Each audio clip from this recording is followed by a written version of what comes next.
the man who helped get the deal done, Steven Espinoza. I haven't talked to him since Strikeforce went under, and I am so excited to have him on the program. Steven, how are you? I'm good, Ariel. It is a blast from the past, huh? This is amazing. We should have Misha or Daniel Cormier or at least Luke Rockhold on or something with us. Yeah, I mean, they're still around, but you kind of disappeared. You conquered the boxing world, and now you're kind of coming back into our world. I've always wondered when you would sort of reappear. I don't know, I've always had a feeling that Showtime would be back in the MMA space. To be honest, I didn't expect this, but this is very cool. So first off, congratulations on getting this fight and helping to get the deal done. Absolutely. You know, it's funny. I think everyone's got their own perspective on this. And Floyd won't say this to me, but I believe this started as trash talking. It was just, bantering back and forth. There was a little bit of bravado, and then it generated such an immediate response and such a continuous response that, with each day, it became more and more real. And you hear the cliche in combat sports really often, fights that the fans want or fights that fans demanded. If there had been no demand for this fight, it would not have been happening. Do you believe that the media helped make this? I've said, in November when Conor beat Eddie Alvarez to become the two-division champion, that Monday morning, it kind of disappointed me that the general sports media couldn't put what he did into context. They didn't understand what it meant for the UFC to finally be at MSG. They didn't understand what it meant to be a two-division champion. They didn't understand what it meant to smoke Eddie Alvarez like that. So they just latched onto this sort of pipe dream idea, and then that became a thing, and everyone involved were like, whoa, there's some interest here. Do you believe that they should take some credit, these sort of debate shows, if you will? I think so. And had Floyd just happened to be in New York City that weekend, and he was caught, I believe it was TMZ that caught him just sort of randomly outside his jewelry shop, obviously jewelry shopping. And that's one of the first times, I don't believe it was the first time, but one of the first times that Floyd sort of responded. And it touched off Conor and then Dana and sort of snowballed from there. So if Floyd's not jewelry shopping on the Monday after the Alvarez fight and caught by TMZ, I'm not sure if we're talking right now.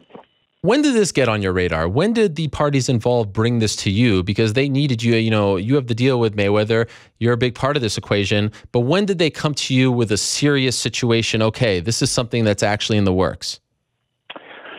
I'd say it was probably, it was about 6 months ago. It was in January. Okay. That's when, it really became a reality. Look, I see this stuff on social media just like everybody else. And at first it was sort of a joke, and then it persisted and persisted. And, in his public comments and his private comments, Floyd has been absolutely consistent. Never mentioned coming back for another fighter other than Conor. And he said enough times, and, absolutely, then you start taking him seriously. January, he promoted a card here at Barclays Center in New York City, spent some time with him. We had extended conversations. And that's when he really first impressed on me. He was absolutely dead set and serious about making this happen. Wow. Are you surprised? So let's say we're saying, January it gets on your radar. You've been in some, I'm sure some very difficult negotiations. Some have dragged for months, if not years. Of course, we can just point to the Pacquiao fight. Are you surprised that 7 months later, this is a thing that's going to happen, that 5 months later the fight was announced? Are you surprised at how quickly this all happened? Well, it was even a tighter window. Things sort of picked up speed along the way, but when things really got down to the actual negotiations was when UFC sort of announced that they had reached an agreement for Conor to participate in the fight. Because that, at least from the Mayweather perspective, was the biggest obstacle. Whether or not Conor actually could legally, he had the permission to fight in a boxing match outside of UFC. So from when that happened to the closing of the deal was really only 2 to 3 weeks. So I know we're all sort of burned by the Mayweather-Pacquiao negotiation, but this was the opposite end of the spectrum. When you got down to brass tacks, the actual negotiations, between the two sides, really only took about 2 weeks, which is it's striking. It's remarkable. There's never been an event this big made so quickly. Was there any point where you thought, all right, this is, we've reached a roadblock, this is too difficult, this is not going to get done, it's just too crazy, or was it pretty smooth sailing from the beginning? No, I think I always suspected that really UFC would be a significant obstacle, and not just because of their public statements, but just trying to imagine myself in their shoes. So once that obstacle was removed, there really wasn't anything. It was just sort of pretty consistent back and forth with no roadblocks. I was waiting for that moment. I was waiting for the moment where it breaks down and everybody goes to the media and this turns into a complete mess of a PR debacle, but it never happened. There was a story in the LA Times a couple of weeks ago that Dana White wasn't involved in the negotiations, and then he responded and said that was crazy. We asked Leonard Ellerby about this moments ago. From your perspective, was he involved in the negotiations? Yeah. Nobody's on every call. Yeah. Not me, not Eamon, not Ari, not Dana. So it was a combination there. And he certainly was a presence throughout. And, as it got closer and closer, he was on every call. So he, like I said, wasn't on every call, but was he involved? Absolutely. There's no denying. I mean, the stories are there. Showtime and Dana White, Showtime and the UFC haven't been the best of friends over the years, and I know that the end of Strikeforce, it wasn't the smoothest sort of breakup, if you will, and it kind of came out of nowhere. What was it like for you? I mean, he said stuff about Showtime. You've said things. What was it like for you to sit down? I mean, you guys are doing a press conference together on Wednesday. It seems like you're cool, but there's baggage there. What was it like for you to do business with him? There was. We were disappointed at the end of Strikeforce. We had a really special group of athletes, and I think we've seen that since it was folded into UFC, and we've seen the amount of success that the majority of those Strikeforce fighters have had. So we felt like we had something very special, and I think once UFC bought them, folding them into the company was a foregone conclusion, and so it was sort of an unpleasant scenario. But I think the relationship probably went on the upward trajectory. Was actually the Mayweather Canelo fight. I saw Dana, backstage, and we've always been cordial, but I saw him backstage before the fight, and he said he congratulated me. He said it had been a great marketing campaign and a great promotion. We had a private conversation about sort of the way things ended, and everything's in the positive. Wow. Since then. So it was a difficult situation. I still wish we could have worked it out because, again, it was a really special group of athletes. But bygones are bygones, and we're back in business. Are you doing this fight on August 26th to beat Triple G Canelo to the punch, pay-per-view wise?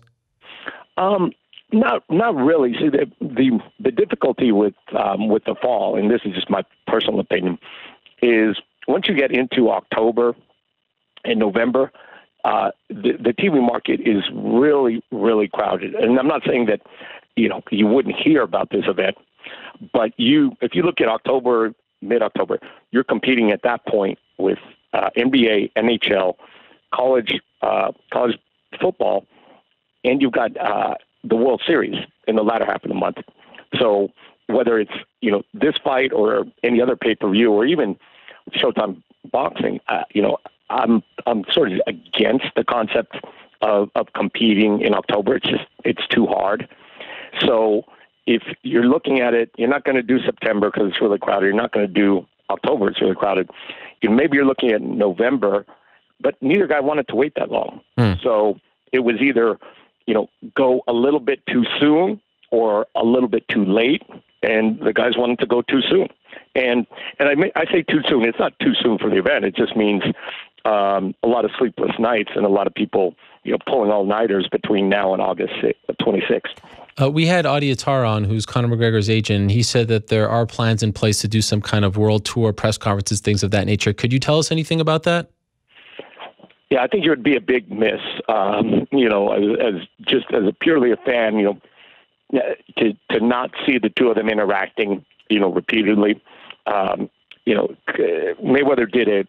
I think we ended up at 10 cities in 11 days for the Canelo fight. I don't think it'll be something like that.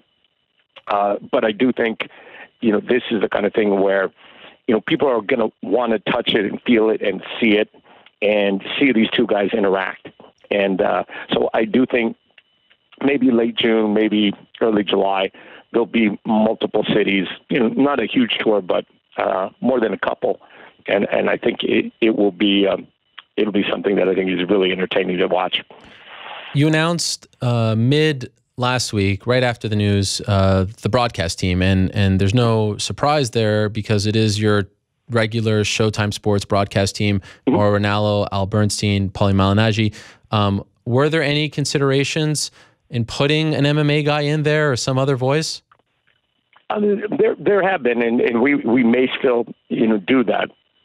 But I think one thing that maybe we expected a little bit of pushback on, and we really didn't get any, is sort of our feeling.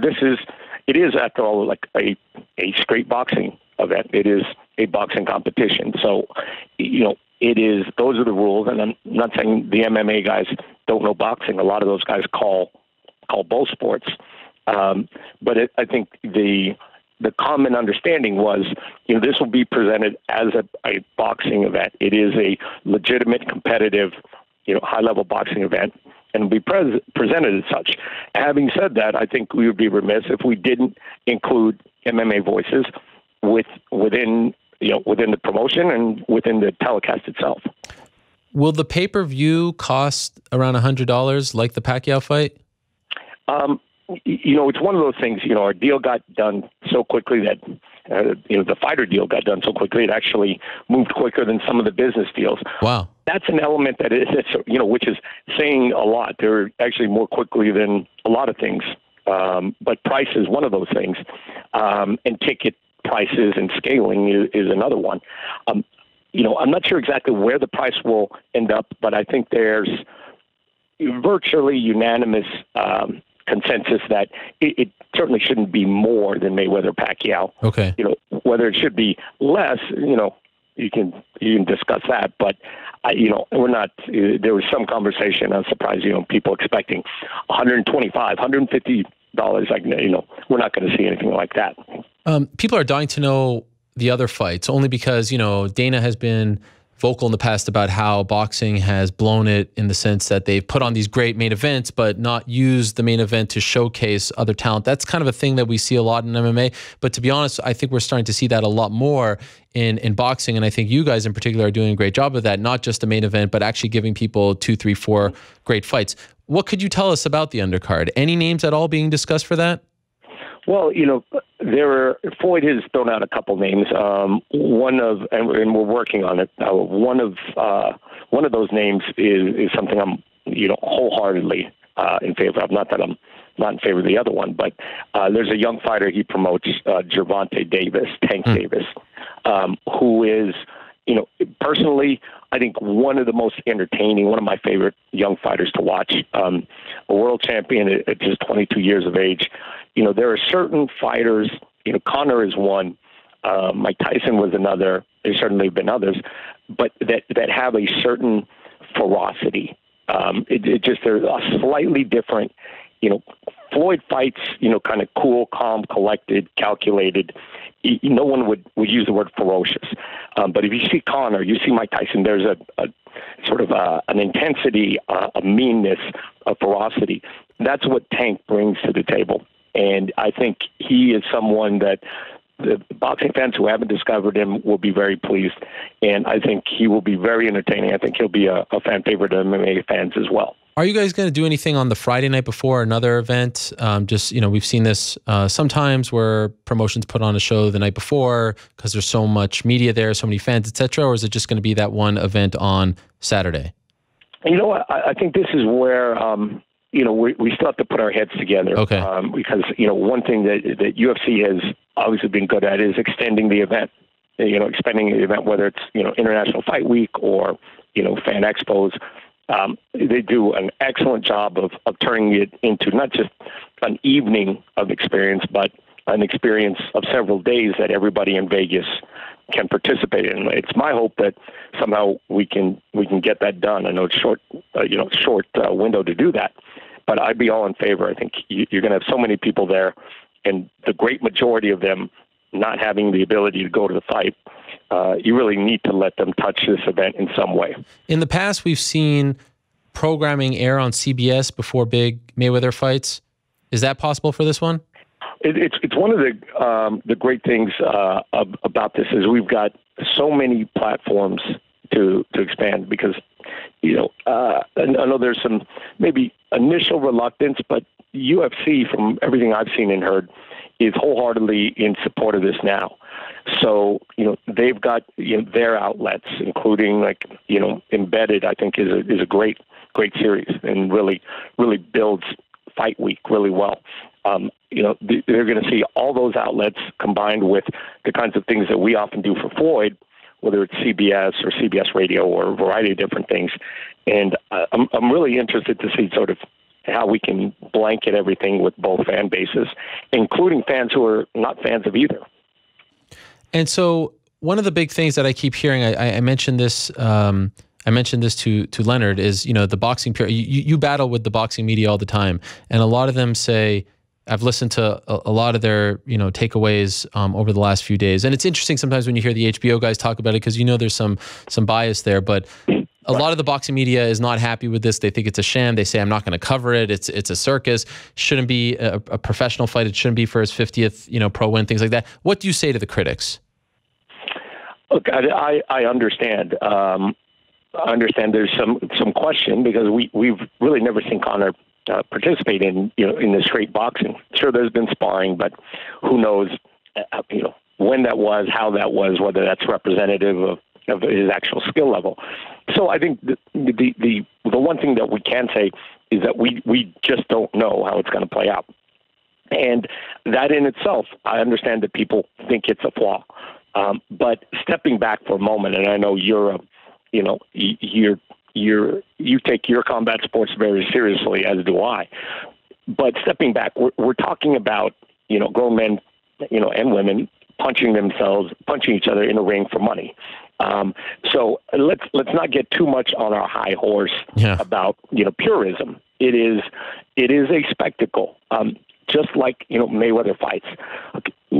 Those who have been watching closely on Mayweather fights, you're not going to get a knockout fest. You've known that. You come to see Mayweather because of the spectacle, because of the drama, the size of the event. Now you've doubled that. You've actually increased it exponentially here. So is it going to be the best fight? I don't think anyone can say no. I think the best you can say, honestly, is I don't know. And so often in combat sports, what we think we know, we don't know. So, again, looking at it personally, I think back when I was 38 and then when I was 40, it's a lot of things that I could do much more easily at 38 than 40. So would this fight happen if Floyd was sort of in his prime at the peak, and very active? I'm not sure it's as interesting. But with him 2 years out of the ring, aging at a sort of critical time in an athlete's career from 38 to 40 years, that's for most guys, that's a pretty significant change physically in what they can do. The question is, has that caught up with Floyd Mayweather? From a pure Showtime perspective, will there be an all access? Will there be other programming leading up to the fight? Another detail that's still being worked out, but okay. I certainly would like to, I don't know, we call it all access, whether it's a combined effort of UFC and us. The irony is a lot of the people behind the scenes are the same. A lot of our shooters also shoot embedded. Oh, wow. So at a certain level, there's only a limited pool of these talented people. So I think we could pretty easily work something out, to work together jointly. One thing I do know is we're not going to go the route of Mayweather-Pacquiao. Mayweather-Pacquiao, if you remember, we did sort of a Floyd show, and HBO did a Pacquiao show. that in my mind would be a major mistake on this. Again, you want the two guys together. Yeah. You want the interaction. I don't want to, see a 30-minute show with Conor and then a 30 minutes of Floyd. That sort of would be missing the boat entirely on the fun of this event. I agree 100%. Just a couple more minutes for you, and I really appreciate this. Both Leonard Ellerby and Adi Attar sort of danced around this, so maybe you can give us a definitive answer. Is Floyd walking out second? Is he the A-side? That's a good question. I don't think we have determined that. I know what Floyd would say if you asked him that, but I don't think that has been entirely covered yet. Wow, that is fascinating. I think that's one of those things, or at least they haven't bothered to let the network know. Okay, things are going at light speed, but to be quite honest, this is. Surprisingly, there haven't been the ego and the butting heads that you often see in combat sports negotiations. And that's surprising in itself. You see these two personalities and these two egos, you would think they would butt heads on every little thing. And, once they get in the same room, they probably will. But as to the negotiations, it's been sort of surprisingly free of sparks. What do you think the pay-per-view does? What's your prediction? What are you feeling? Does it do over 4 million? I think we are in the neighborhood of a record breaker. The thing with this event, it's unprecedented. And we've never seen an event like this before. We've never seen two personalities together in one event like this. How big can it be? That's the real question. It's my belief that we are drawing from not just the boxing audience, those who aren't irritated at the whole spectacle, and the MMA audience. I think we're actually touching another group of people who really don't care very much about either, but are intrigued, have heard about this event because of the nature of the event and the nature of the personalities. Then I think this is something they're paying attention to, even if they didn't pay attention to Mayweather Pacquiao. Go ahead. Sorry. Go ahead. Yeah, and it's the other thing that's been fascinating to me is sort of where the odds have gone. And I think there's a lot of people, particularly on the boxing side, take it as a foregone conclusion that Floyd is winning. There is a large group, if not a larger group of the public that's out there not just saying that's not how it's going to work out, but literally putting their money where their beliefs are and betting this fight very heavily on the Conor McGregor side. It's fascinating. I can't wait for this circus. I'm sort of a sucker for this sort of thing, but it's just 2 months. It's going to happen so quickly. It's going to be over before we know it. I'm just looking forward to, you know what I'm looking forward to, and I know you can appreciate this, like the press conferences, to have sort of like the crotchety old boxing media with the MMA media in the same room and us having to be friends with each other for a little bit. I can't wait for that. There's so many different elements to the buildup to the fight that fascinate me just as much as the fight itself. I might be like a nerd in that respect, but I just can't wait for every little detail. I would be remiss, Stephen, if I don't ask you this before I let you go. Sure. Will MMA ever return to Showtime? There's been some little rumors here and there, but it's been relatively quiet since Strikeforce went away. Do you have any interest in airing MMA anymore? Definitely. There's definite interest, but the reality is, and we've sort of had this conversation, offline a little bit. At least after the end of Strikeforce, there really would have to be a good reason for us to get back in, and a good story. And something different. I don't think there's very many people, on the MMA side who are saying, look, what we need is more MMA on television, because it's pretty saturated, right now. Mm-hmm. But if there was a slightly different product or a different presentation or something that sort of differentiated, and I said, look, UFC is an absolute behemoth and, feeds their fan base extensively on a whole variety of different platforms. But beyond that, if there's, something that they're not feeding, if there's an area that's not being covered that we can provide and carve out an audience for, it's something we'd be very interested in doing. But right now, nothing planned.